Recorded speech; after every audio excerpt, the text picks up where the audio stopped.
relaciones sexuales, pero digamos que son, bueno, pues campos a que cada uno haya. Luego tampoco me ha gustado la equiparación entre que abogar por la libertad individual en el sentido de ejercer o incluso de plantearse ser cliente alguna vez o clienta, porque también hay clientas, aunque sea una minoría y tal, pues sea equiparable, en fin, al liberalismo de Esperanza Aguirre, ¿entiendes? Claro, en fin, yo creo que hay muchos ámbitos en que, además dentro del campo de la izquierda y del feminismo, bueno, pues yo me siento muy comunitarista y muy, no sé, quiero decir, me parece muy importante que en nuestro ámbito, por ejemplo, quiero decir, podemos mantener la libertad de quienes, las familias que dicen que sus hijas no vayan a la iglesia, a la escuela porque su cultura, no sé qué, pues yo tampoco creo que, es decir, vivimos en un mundo donde hay siempre conflicto entre la libertad individual y otras pautas comunitarias, culturales. Yo creo que tenemos que defender por nuestro Estado de Derecho, nuestras leyes de igualdad, nuestras normas que garanticen los derechos de la gente y bueno, y que cada uno sabemos que nuestra libertad termina donde empieza la del de al lado, en fin, que es un terreno bastante complejo y resbaladizo y donde hay muchos matices por hacer, ¿no?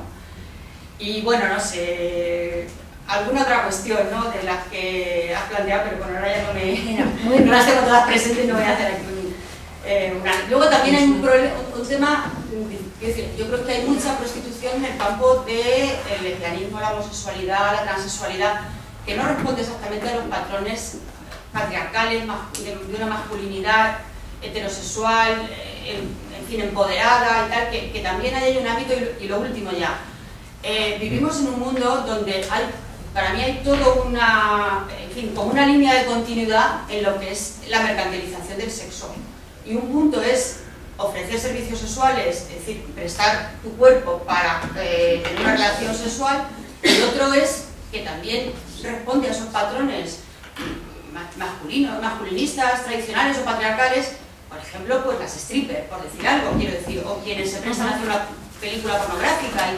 Quiero decir que hay todo pues eso, toda una gama de mercantilización del sexo y de mercantilización del cuerpo, donde es difícil poner un poco el límite de lo que es prostitución. Tú me has dado el ejemplo, pues eso, de esas acompañantes de lujo, en fin, las jineteras de Cuba, que todo el mundo habrá oído hablar de ellas, tampoco se reconocen a sí mismos como prostitutas. O sea que hay todo, en fin, bien, como para analizar. Pero un momento, establecemos una metodología así un poco. ¿Qué hacemos? ¿Hace preguntas? Contestando. O sea, preguntas una... Sí. Es lo que voy a intentar ser breve, es que si no...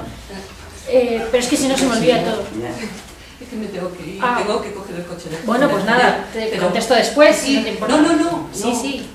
Sí, no, vamos, si a ella no le importa, a ella no le importa. A mí es que me parecía muy importante. Bueno, evidentemente soy pro derecho y no me defiendo pro prostitución, ni mucho menos. Estoy absolutamente con Toya y no voy a repetir. Ahora, a mí me parece que hay algo fundamental y que se trataría de poner sobre la mesa. Igual me parece que ha quedado, seguro que en el libro lo recoges ampliamente, pero yo no lo he visto, y es cómo sentamos esa agenda de mínimos. A mí lo que me parece fundamental es que el feminismo, aquí en Albacete, frente a una ordenanza que está penalizando, criminalizando, sancionando a las mujeres, donde no hay ni una sola sanción a ningún usuario, aquí me parece que es importante que el feminismo demos una respuesta, y a mí me parecería importante conocer en qué puede consistir esa agenda de mínimo, para ver si es posible que nos pongamos de acuerdo y la impulsemos. Y lo siento, pero tengo el coche en el mecánico y me cierra. Vale, no. O sea, que si no, yo vale, pues, encantada, porque es un placer oírte, de verdad. Muchas gracias. Bueno, lo de la agenda de mínimos, yo todo esto, que sí que está lleno de matices y todo, y yo en el libro, claro, hablando soy más así, y además es lógico. Sí que yo creo que no, bien, sí que es muy difícil porque las dos posturas no cambian, o sea, son dogmáticas y les cuesta muchísimo moverse, pero en realidad no tendría por qué ser tan difícil. Siempre que no fuera una legalización, que supongo que sería lo que el lado antiprostitución se negaría, yo estaría de acuerdo en oponerme a cualquier represión de la prostitución, a cualquier sanción a ellas, sería partidaria de hablar con ellas, a ver qué prefieren, dónde prefieren estar, etcétera. O sea, a mí eso me parece importante y me parece perfectamente factible. Además, yo creo que a ambos lados, en teoría, que luego no es verdad, pero en teoría estaríamos igual de concernidos con la trata, la coerción, los malos tratos, el maltrato policial, bueno, pues luego nuestras posiciones nos llevan pero bueno, el maltrato policial. A mí siempre me digo, caray, si por ejemplo, poner un ejemplo, si una mujer prostituta tiene más miedo, por ejemplo, a denunciar una violación porque la expulsan de un país que a la propia violación, tendremos que admitir que la violencia que ejerce el Estado sobre ella es mayor que la que puede ejercer un cliente en su propio trabajo, ¿no? Eso es así. Sin embargo, eso cuesta mucho que las abolicionistas lo admitan. O sea, si tienen más miedo a la policía que al cliente, es que la violencia de la policía es mayor, o el hecho de devolverlas a sus países. A mí me parece que eso tiene que estar claro. Entonces, yo en ese sentido no estoy por regular la prostitución, porque es una legitimación de algo que ahora voy a hablar, pero por lo demás, desde luego, no prohibirla, no sancionarlas, escucharlas y darles facilidades, porque a mí me parece que tienen derecho a ejercer, es decir, tienen derecho a salir de la pobreza como encuentren oportuno. En este mundo, en el que cada uno hace lo que puede, y otros roban, muchos banqueros y demás. Entonces solo faltaba decirme, no sé, es que es así de simple, yo hablo así, pero bueno, cada uno, encima que uno quiere ser más, cada una tiene derecho a salir de la pobreza o de situaciones difíciles o las que ella tenga, para como quiera. Vale, entonces es un poco esa agenda de mínimos, es muy difícil porque las posturas no se mueven, yo lo sé, o sea, aquí para mí no sería difícil, pero las posturas cuestan mucho. Pero por ejemplo que se puedan regular como profesionales autónomos. Ahora vamos. Como profesionales autónomas ya se pueden regular. Ahora vamos. Ahora te contesto a ti. Bien. El tema de prostitución y antiprostitución. Yo no tengo ningún problema, o sea, es un nombre, a mí me da igual, pero si lo he usado es porque lo usan las pro-prostitución. O sea, no tengo ningún problema, lo cambio porque evidentemente... Claro, sí, pero yo lo he usado y lo digo en el libro, nunca lo hubiera usado, porque a mí también me parece eso que tú has dicho, nunca lo hubiera usado de haber sido un nombre que hubiera escogido las abolicionistas, porque me parece que las pro dirán, oye, yo no sé, a mí me parece, yo lo hubiera pensado, y lo digo en el libro, digo, uso este nombre porque el sector pro-regulación en Naciones Unidas ha dicho que es mucho más fácil usar anti y pro, y lo usan ellas, y yo lo uso porque a mí no me gusta abolicionistas y pro-regulación, y yo lo uso, lo cojo de ahí. Pero ya digo que yo no hago de eso un problema, ni, desde luego, cada una se llama como quiere, y yo no, o sea, eso es así, ¿no? Cada sector.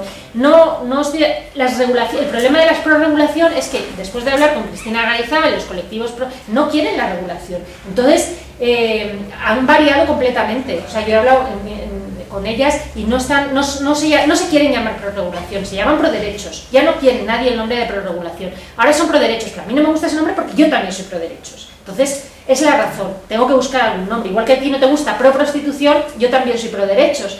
Entonces, yo he usado ese porque lo usan ellas, pero ningún problema en que te llames como quieras y yo lo respeto, ¿no? Vale, el tema de la regulación. Bueno, el tema de la regulación, yo de verdad creo que no es así. O sea, yo he investigado mucho y sobre todo en los sitios donde está regulada. Las experiencias, ellas reconocen que son malas. No hay regulación buena, por muchas razones. Como autónomas ya se pueden inscribir. Ahora mismo no es verdad que no tengan jubilación ni asistencia médica, que además ya no vamos a tener ninguno, y o sea, da un poco igual, pero como autónomas se pueden inscribir, tal. Regular, ellas no quieren. El ejemplo de Holanda es clarísimo. En Holanda, que se aprobó la regulación mejor del mundo, el propio sindicato de prostitutas reconoce que solo se ha inscrito, me parece que el 5% de ellas. ¿Por qué? Porque nadie quiere que en su cartilla de seguridad social figure prostituta. Si lo que va a poner es camarera, masajista, eso ya lo puedes hacer aquí. Si lo que quieres es que ponga prostituta, no quieren. ¿Por qué? Y además es lógico, también hay, o sea, alguna a lo mejor quiere, porque efectivamente, estoy generalizando y tú también, porque es imposible, ¿no? Pero bueno, nadie quiere que en tu cartilla de seguridad social ponga prostituta por si algún día se te ocurre dejarlo. La verdad es que es un trabajo que desde siempre, las mujeres han creído o han pensado que era un trabajo siempre temporal. Ellas se mentalizan de que es un trabajo que cuando tenga para mis hijos, cuando tenga para la casa, cuando tenga para la universidad, lo dejo, ¿no? Es un trabajo no agradable en todo caso, o en muchos casos no agradable, y quieren dejarlo, quieren cambiarlo, o piensan que van a cambiar. Que en tu cartilla o lo que sea figure prostituta, no les gusta, no quieren. Por tanto, no se quieren regularizar. Muchas de ellas tampoco quieren, y esto es así de muy crudo, pagar impuestos. Y yo también lo entiendo, porque si tú lo que estás es fastidiadísima con un trabajo muy asqueroso, vamos a poner el caso de los peores, que lo del jeque árabe a lo mejor está mejor, pero lo de la calle, tal, lo malo. Si tú vienes aquí a ganar rápidamente dinero para mandarlo a tu país, etcétera, oye, si ahora si vas a pagar impuestos, prefieres no regularte. O sea, te saltas la regulación y terminas no regulada porque no quieres regularte. O sea, no vas a regularte porque no quieres pagar impuestos. Punto. Y a mí me parece que tienen derecho a no querer pagar impuestos. O sea, yo creo que tienen derecho, porque yo no lo considero un trabajo que deba estar regulado. Yo creo que es una actividad o trabajo, me da igual, que debe estar no legalizado. Es como si a los niños que trabajan les cobras impuestos. No. Si te inscribes como autónoma, pagas. O sea, eso eligen ellas. Pero cuando lo han regulado, la verdad es que el 1% o el 5%, no lo sé, no quiero decir porque de las holandesas sean. Lo que dice Carla ¿qué? Carla Corsi y Pia Corso, eso. Lo que ellas dicen respecto a la regulación es que la regulación es lo peor que se puede hacer con ellas, porque lo que hace es crear dos clases de prostitutas: las reguladas, oriundas del país, nacionalizadas, con papeles, holandesas o con papeles de residencia en buenas condiciones, más o menos, y las no reguladas muchísimo más pauperizadas que antes, porque tienen que bajar sus precios para evitar la competencia, bajar los precios al máximo, etc. Los clientes terminan prefiriendo las no reguladas, que además pueden presionar muchísimo porque están presionadas por una competencia de otro tipo. Ellas no son partidarias, ellas muchas, y hay que leer, de verdad, no lo digo como que no leas, sino que yo no ignoraba todo esto hasta que me metí en lo que las propias mujeres decían de la regulación, ¿no?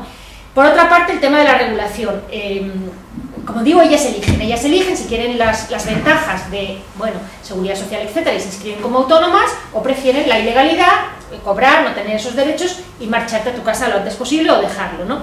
El tema de la regulación de los mercados, el capitalismo y tal, claro, muy matizable, muy esto.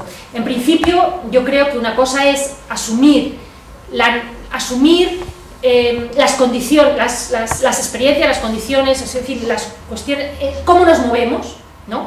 El trabajo infantil, la prostitución, o no trabajo infantil, o el subtrabajo, etcétera. Es decir, condiciones malas por debajo de lo ideal, ¿no? De lo que una se fija como un mínimo ético o lo que sea, en el que estamos en esta sociedad constantemente, que crea injusticia, etcétera.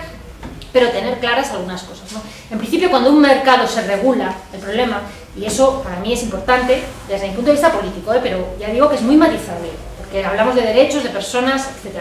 En principio, cuando un mercado se regula de verdad, lo que haces es obligar a los pobres a entrar en él. Eso es así. Entonces, para mí es complicado. Cuando tú regulas el mercado de órganos, claro que tiene ventajas, porque dices, ahora también están vendiendo los órganos, claro que tiene ventajas, por eso digo que es complicado, porque hablamos de la vida de las personas. De las drogas, por ejemplo, que es muy fuerte, quiero decir, no, que lo del mercado de órganos. ¿Por qué? ¿Por qué?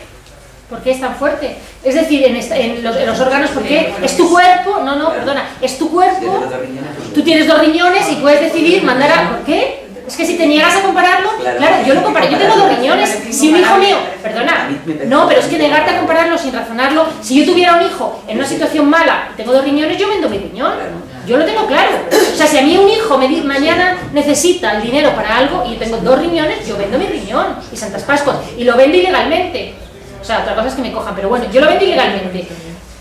Como hacen las mujeres indias, porque cuando abres un mercado, están haciéndolo, si tú regulas el mercado de órganos, que por cierto en Estados Unidos ya está semi-regulado, si tú regulas el mercado de órganos, tiene ventajas, haces que no se mueran en la operación, tiene ventajas que hay que tener en cuenta, porque digo, hablamos de la vida de las personas, que se mueran o no se mueran, tiene ventajas, no se mueren en la operación, a lo mejor a nosotros no nos importa, pero a lo mejor a él sí. Entonces, no se mueren en la operación, tienen una operación con garantías médicas. Tú entras, porque el receptor te paga que te quiten el riñón en buenas condiciones. Tú entras, sales sin un riñón, tienes 2, y tiene ventaja. O sea, ellos seguro que les ven ventajas.